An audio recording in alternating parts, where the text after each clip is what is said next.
Welcome to यामिनीज पाठशाला। आप सभी का यामिनी की पाठशाला में स्वागत है।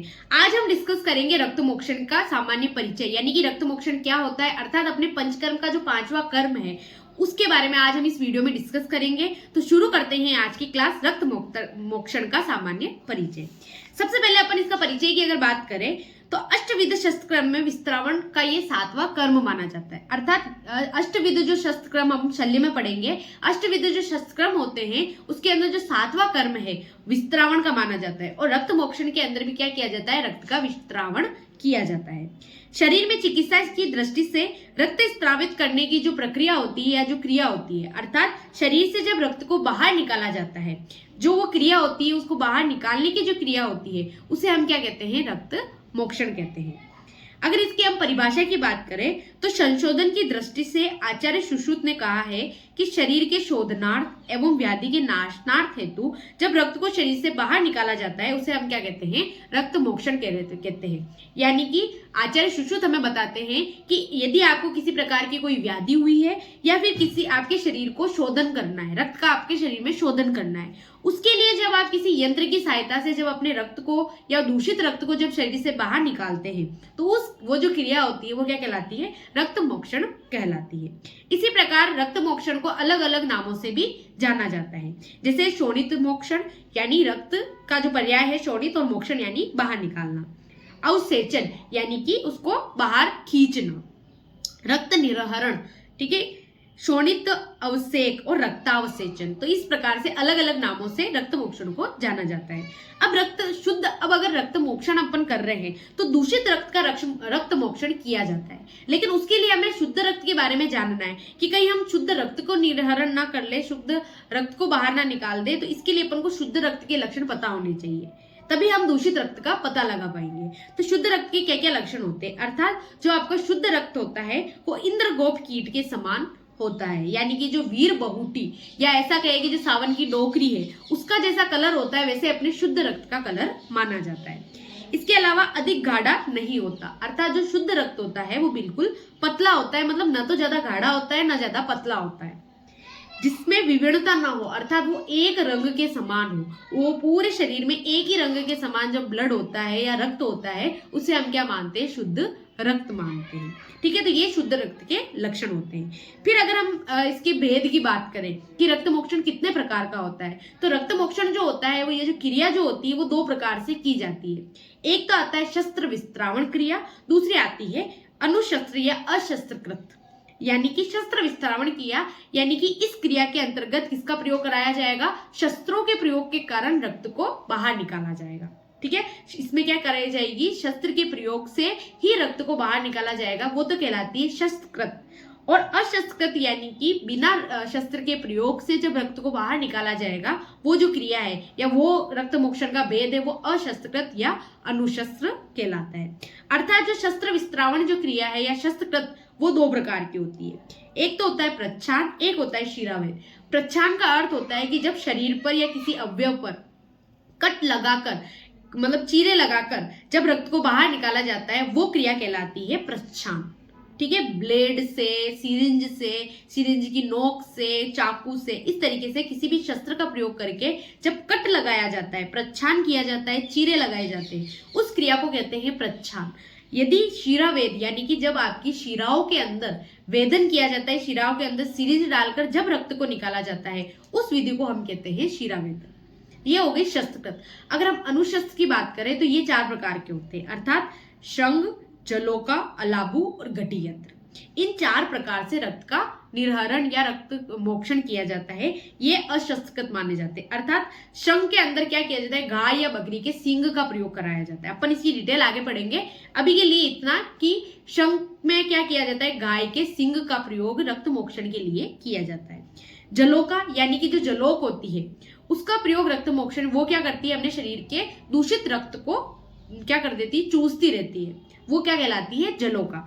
फिर आता है अलाबू। अलाबू यानी कि जो अपना एक तरीके से लौकी का जो दूसरा जिसे तुम्बी कहते हैं वो जो होती है उसके कारण या उससे जब रक्त का निर्वहन कराया जाता है उसके प्रयोग से उसे हम कहते हैं अलाबू। अर्थात गति यंत्र यानी कि जो कांच के घड़े होते हैं, छोटे घड़े होते हैं, उसकी सहायता से जब रक्त मोक्षण कराया जाता है तो वो कहलाता है गति यंत्र। तो ये अशस्त्रकृत कितने प्रकार के हो गए? 4 प्रकार के। तो ये हो गए रक्त मोक्षण के भेद। फिर आती है कि अब रक्त मोक्षण अर्थात अपन ने जो शुद्ध रक्त के लक्षण पढ़ा, उसी प्रकार से दोष के अनुसार कौन कौन से रक्त के लक्षण होते हैं। जैसे अपने शरीर में 3 दोष होते हैं, वात, पित्त और कफ। तो वातज, अगर किसी व्यक्ति की प्रकृति वातज है तो उसमें किस प्रकार का रक्त के लक्षण होंगे। यदि किसी व्यक्ति की पित्तज प्रकृति है तो उस तरीके में या उस हिसाब से कौन सा रक्त उसमें, कौन से लक्षण उसमें उत्पन्न होंगे। और अगर उसकी कफज प्रकृति है तो उसके रक्त का कौन सा लक्षण होगा। तो इनके बारे में तो दोषानुसार रक्त के लक्षण। तो अगर किसी का व्यक्ति का वातज प्रकृति है तो उसका रक्त भी कैसा होगा? फेनिल प्रकृति का होगा, अरुण वर्णी होगा, वृषण, परुष, तनु यानी बिल्कुल पतला होगा, अस्कंदी होगा और शीघ्र गमन करने वाला होगा यदि वातज प्रकृति का हुआ। अगर पित्तज प्रकृति का रक्त होता है तो नील वर्णी होता है, पित्त वर्णी होता है, हरित वर्णी होता है, श्याव वर्णी हो सकता है, आम गंधी होता है, मक्षिका अप्रिय यानी कि जो मक्खी को भी अच्छा नहीं लगता वैसा होता है, और अस्कंदी माना जाता है। फिर आता है कफज। अगर किसी व्यक्ति का कफज ब्लड होता है या कफज रक्त होता है तो ऐसे व्यक्ति में स्निग्ध रहता है उसका ब्लड, शीतल रहता है, बहुल रहता है, पिच्छल रहता है एवं चीर स्त्रावी यानी कि जल्दी से मतलब बहुत टाइम से वो स्त्रवित होता है, मतलब उसे स्त्रवण करने में टाइम लगता है। तो इस तरीके से दोष के अनुसार रक्त के लक्षण बताए गए हैं। अगर हम रक्त मोक्षण के योग्य एवं अयोग्य की बात करें कि रक्त मोक्षण के कौन से व्यक्ति योग्य होते हैं और कौन से व्यक्ति अयोग्य होते हैं, तो वो कौन कौन से होते हैं। तो जैसे योग्य व्यक्ति की बात करें तो जो मधुपाक रोग यानी कि मधुपाक जो रोग है उसमें रक्त मोक्षण कराया जाता है। चर्म दल यानी कि जो भी आपकी स्किन डिजीज है उसमें रक्त मोक्षण कराया जाता है। अक्षीपाक जब आपकी आंखें पक जाती है उसमें रक्त मोक्षण कराया जाता है। क्षीरपाक, रक्तज गुल्म, नासिका मुख दुर्गंधि, विद्रदी, विसर्प, तमह प्रवेश, पीड़िका या आपके किसी भी प्रकार की शरीर में पीड़िका की उत्पत्ति है उसमें भी रक्त मोक्षण कराया जाता है।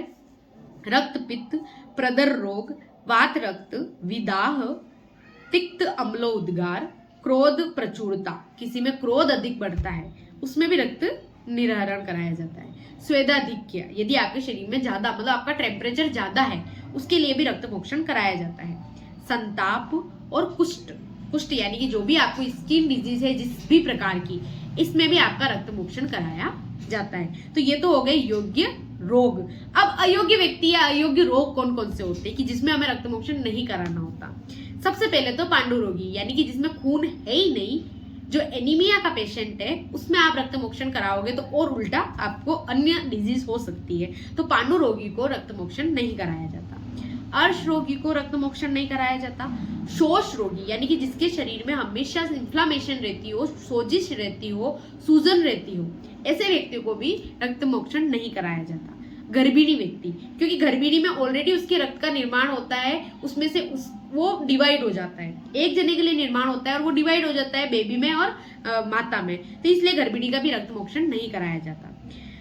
स्वार्थ और शोथ में, ठीक है, स्वार्थ और शोथ में भी रक्त मोक्षण नहीं कराया जाता। और क्षीण रोगी यानी जो ऑलरेडी दुबला पतला है, ऐसे रोगियों में भी रक्त मोक्षण नहीं कराया जाता। तो ये होते हैं योग्य रोगी एवं रोग।